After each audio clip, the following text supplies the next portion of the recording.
যদি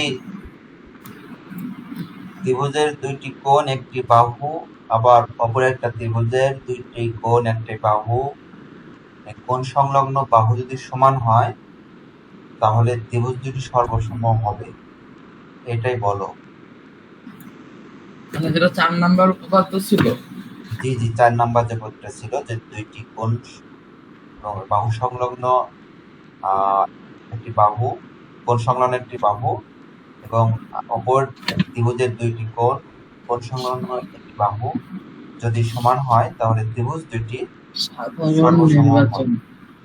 একটি ত্রিভুজের দুইটি কোণ সংলগ্ন বাহু দ্বারা যথাক্রমে অপর ত্রিভুজের অপর দুটি কোণ সংলগ্ন বাহুর সমান হলে ত্রিভুজ দুটি সর্বসম হবে। বিশেষ নির্বাচন।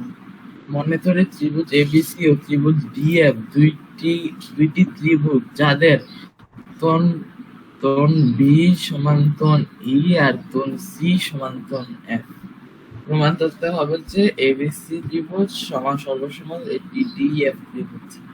প্রমাণ: 1 নাম্বার, এবিসি ত্রিভুজকে ডিএফ এর উপর এমন ভাবে স্থানান্তরিত করতে হবে যেন বি বিন্দু হবে ডি বিন্দুর উপর আর বিসি বাহু এফ বাহুর উপর পড়বে। আর এফ বাহুর যে পাশে ডি বিন্দু আছে এর জন্য ওই পাশে পড়ে। বিসি সমান ইএফ, অতএব সি বিন্দু এফ বিন্দুর উপর পড়তেছে। আর কোণ বি সমান কোণ ই বলে বি এ বাহু ইডি বাহু বরাবর পড়বে।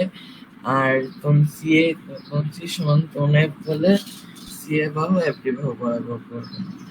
বি আর সি এ বাহু সাধারণ বিন্দু এ, ইডি আর এফ ডি বাহু সাধারণ বিন্দু ডি। সুতরাং ত্রিভুজ এবিসি সর্বসম ত্রিভুজ ডিএফ।